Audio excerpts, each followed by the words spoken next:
लाडक्या बहिणींना सरकारकडून धमाल गिफ्ट येणार आहे, म्हणजे 3,000 रुपये थेट बँक खात्यात। पण खरंच हे पैसे कधी येतील? बुलढाण्याला गैरफायदा घेणाऱ्यावर काय कारवाई होईल? योजना कशी सुरू झाली आणि किती बहिणी लाभान्वित झाल्या आणि भविष्यात काय बदल अपेक्षित आहेत? आज सगळं सविस्तर माहिती या व्हिडिओमध्ये मी स्पष्ट करणार आहे।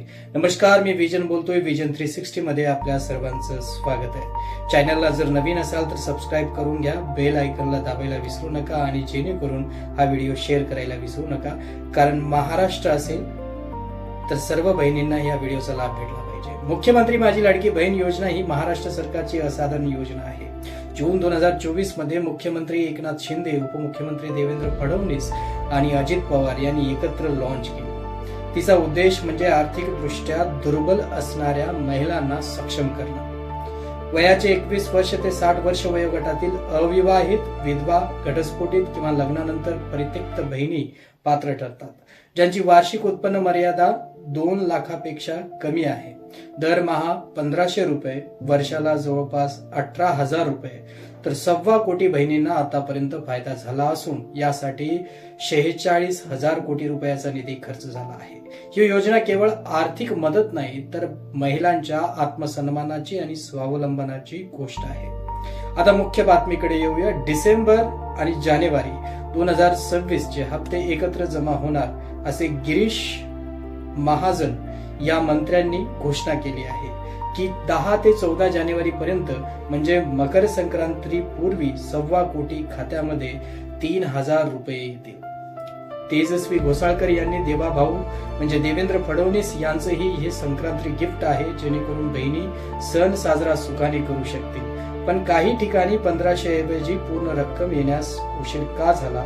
कारण वित्त विभागाची अंतिम क्लिअरन्स बाकी आहे, पण हमी आहे की 15 जानेवारी पूर्वी सगळ्यांनाच मिळेल। महाराष्ट्रभर पुणे, मुंबई, नागपूर, नाशिक, कोल्हापूरसह ग्रामीण भागात ही बातमी ट्रेंडिंगला चालू आहे। त्यामुळे आपण सर्वांनी या बातमीचा फायदा घेऊ शकता। पण सावधान, बुलढाणा जिल्ह्यात धक्कादायक प्रकरण एक उघडकीस आलेलं आहे।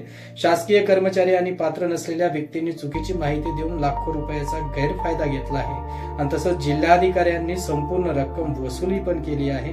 कायदेशीर कारवाई सुरू केली आहे। हे इशारा आहे की इतर जिल्ह्यातही तपासणी तीव्र होईल। अशा फसवणुकीमुळे खऱ्या लाभार्थ्यांचा वेळ वाया जातो।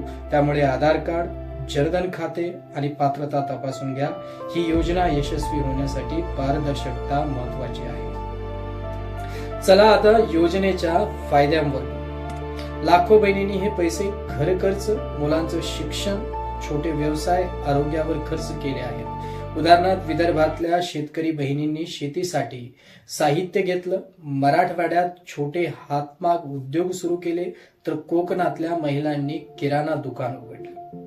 आकडावारी सांगते की 70% पेक्षा जास्त महिलांनी हे पैसे उत्पादक कामासाठी वापरले, ज्यामुळे कुटुंबाची आर्थिक स्थिती सुधारली। पण आव्हानही आहेत। काही ठिकाणी आधार लिंकिंगच्या समस्या, बँक खाते नसणे किंवा तांत्रिक अडचणीमुळे उशीर होतो। सरकारने डीबीटी म्हणजे ज्याला डायरेक्ट बेनिफिट ट्रान्सफर हे मजबूत केलं असलं तरी ग्रामीण भागात जागरूकता वाढवावी लागेल।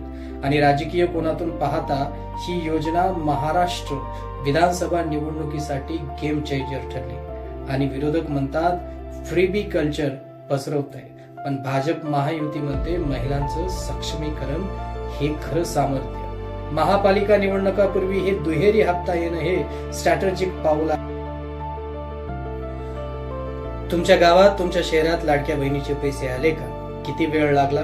कमेंटमध्ये सांगा। आले नाहीत, समस्या काय आणि का वाटते ही योजना चांगली की नाही? पोलमध्ये वोट द्या। दुहेरी हप्ता आवडतं का? शेअर करा महाराष्ट्रभर। नाशिक पासून